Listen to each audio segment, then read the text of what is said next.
Hi students, okay, now next we will discuss another question paper, December 2023.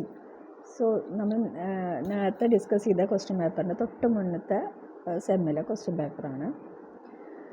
അതിൽ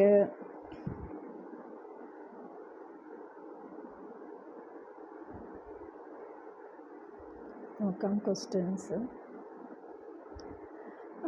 first ബ്ലോക്കിൽ തന്നെയാണ് state the objectives and significance of setting accounting standards ഉണ്ട്. Accounting standards അറിയാലോ. അപ്പോൾ അത് Indian AS എന്നൊക്കെ പറഞ്ഞിട്ടില്ല, അക്കൗണ്ടിങ് സ്റ്റാൻഡേർഡുകൾ 1, 2, 3 എന്നൊക്കെ പറഞ്ഞിട്ട്. അപ്പോൾ അക്കൗണ്ടിങ് സ്റ്റാൻഡേർഡുകളുണ്ട്, അതിൻ്റെ കുറിച്ചാണ് ക്വസ്റ്റ്യൻ വന്നിട്ടുള്ളത്. തിയറിയാണ്. 2 ക്വസ്റ്റ്യനാണ് ഒറ്റ ഫസ്റ്റിൽ വരുന്നത്. ആദ്യത്തേന് 10 മാർക്ക്, നെക്സ്റ്റ് 10 മാർക്ക് അല്ലേ. അതായത് significance of setting of accounting standard. Accounting standard എന്തിനു സെറ്റ് ചെയ്യുന്നു അല്ലേ. Setting the objectives and significance of accounting standard. Explain the steps involve in the accounting process.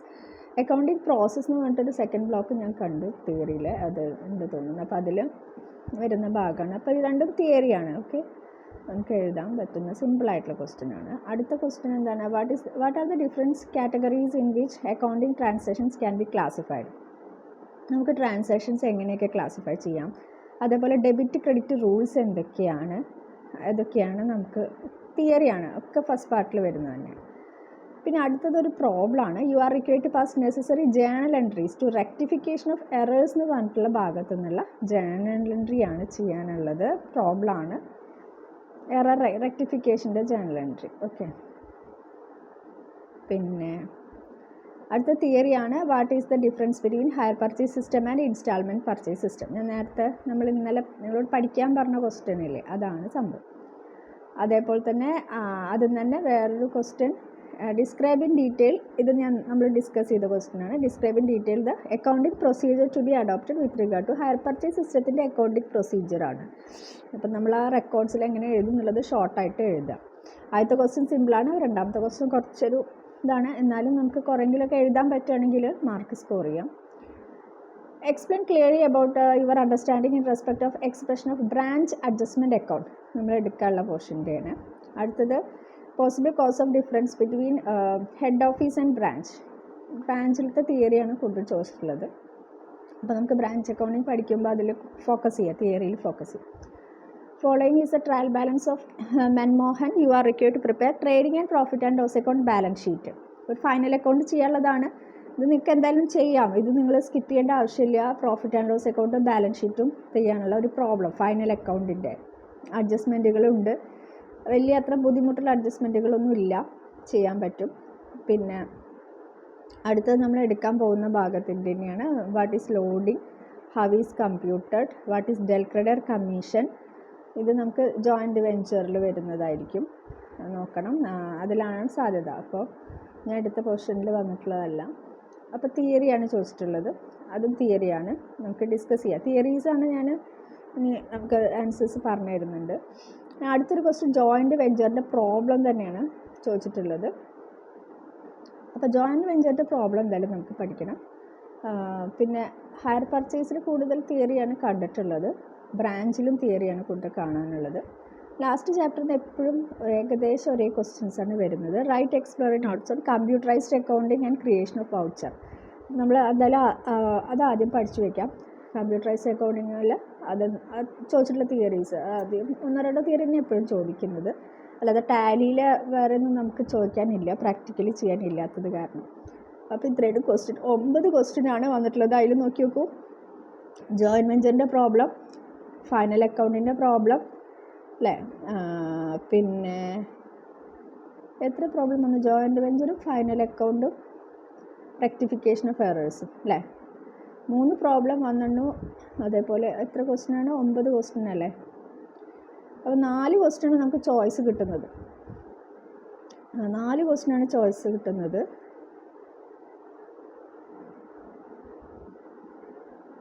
5 question എഴുതണം, 5 ക്വസ്റ്റ്യൻ എഴുതണം, 4 ക്വസ്റ്റ്യൻ ചോയ്സ്.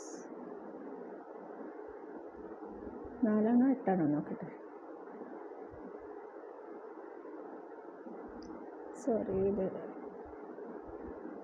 അപ്പോൾ ഇത് അതെ, അപ്പോൾ ഇതിൽ അങ്ങനെയാണ് വന്നിട്ടുള്ളത്. അപ്പോൾ നമുക്ക് തിയറി തീരെ പഠിക്കാൻ ഇഷ്ടമില്ലാത്തവരുണ്ടായിരിക്കും, പ്രത്യേകിച്ച് അക്കൗണ്ടിങ് പ്രോബ്ലം പേപ്പർ ആയതുകൊണ്ട്. അപ്പോൾ അവർ എന്തായാലും തിയറി പഠിക്കണം. അതേപോലെ തിയറി മാത്രം പഠിക്കാനും പാടില്ല. ചിലപ്പോൾ തിയറി നമ്മൾ ഈ ജേർണൽ എൻട്രി എഴുതാനൊക്കെ ആകുമ്പോൾ നമുക്ക് ചിലപ്പോൾ പറ്റിക്കൊള്ളണമെന്നില്ല, പക്ഷേ അതിനൊക്കെ നന്നായിട്ട് ചിലപ്പോൾ പ്രോബ്ലം ചെയ്യാൻ പറ്റും. അപ്പോൾ നിങ്ങൾ ഈ ഹയർ പർച്ചേസ് പ്രോബ്ലം നോക്കട്ടെ, അത് ഇപ്പോൾ വന്നിട്ടുണ്ടോ എന്നറിയില്ല.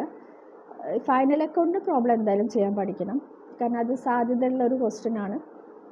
അതേപോലെ ഡിപ്രീസിയേഷൻ്റെ പ്രോബ്ലം ചെയ്യാനും പഠിക്കണം. പിന്നെ ഇതിൽ പറയുന്ന തിയറികളല്ല, തിയറികൾ നമ്മൾ നന്നായിട്ട് നോക്കിക്കോളൂ. തിയറി ക്വസ്റ്റ്യൻസ് കൂടുതൽ വരുന്നുണ്ട്.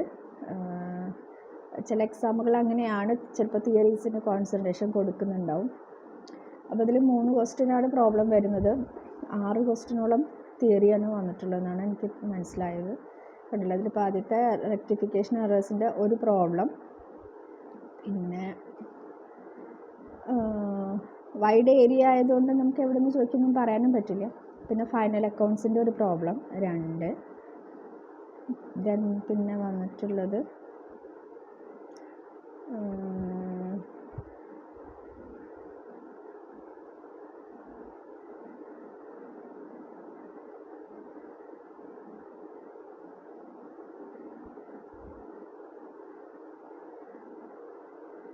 ജോയിൻറ്റ് വെഞ്ചറിൻ്റെ ഒരു പ്രോബ്ലം 3.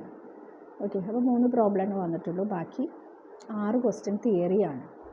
സോ ഡബിൾ നമ്മൾ ശ്രദ്ധിക്കുക. അപ്പോൾ തിയറി പോർഷന് ഇമ്പോർട്ടൻസ് ഉണ്ട്. നിങ്ങൾക്ക് ചില പ്രോബ്ലം മനസ്സിലാവുന്നില്ല, ഹയർ പർച്ചേസ് നല്ല ടഫാന്ന് പറഞ്ഞിരുന്നു, അപ്പോൾ ടെൻഷൻ ആവണ്ട. അപ്പോൾ തിയറി നമ്മൾ പഠിക്കുക എന്ന് വെച്ച് കഴിഞ്ഞാൽ ഇഷ്ടംപോലെ ഏരിയാസ് ഉണ്ട്, എന്നാലും പഠിക്കാൻ കുറച്ച് സിമ്പിളാണ് തിയറി. ടഫായിട്ടുള്ള ഭാഷയൊന്നുമല്ല, നിങ്ങൾക്ക് വായിച്ചാൽ മനസ്സിലാവും. Okay, thank you. അപ്പോൾ 2 ക്വസ്റ്റ്യൻ പേപ്പർ നോക്കുമ്പോൾ തന്നെ നിങ്ങൾക്ക് ഒരു ഐഡിയ കിട്ടിയിട്ടുണ്ടാവും എന്ന് വിചാരിക്കുന്നു. അപ്പോൾ ഇതേപോലെ തിയറീസ് ഞാൻ പറഞ്ഞുതരാം. അത് നമ്മൾ എടുക്കാനുള്ള ഭാഗത്തുള്ള തിയറികൾ ഫസ്റ്റ് എടുക്കും. അതിനുശേഷം ജോയിൻറ്റ് വെഞ്ചറിൻ്റെ പ്രോബ്ലം എന്തായാലും പഠിക്കണം. പിന്നെ ജോയിൻറ്റ് വെഞ്ചറിന് പ്രോബ്ലമാണ് ചോദിക്കുന്നത്, തിയറിയും ചോദിച്ചിട്ടുണ്ട്. ഓക്കെ, നോക്കാം.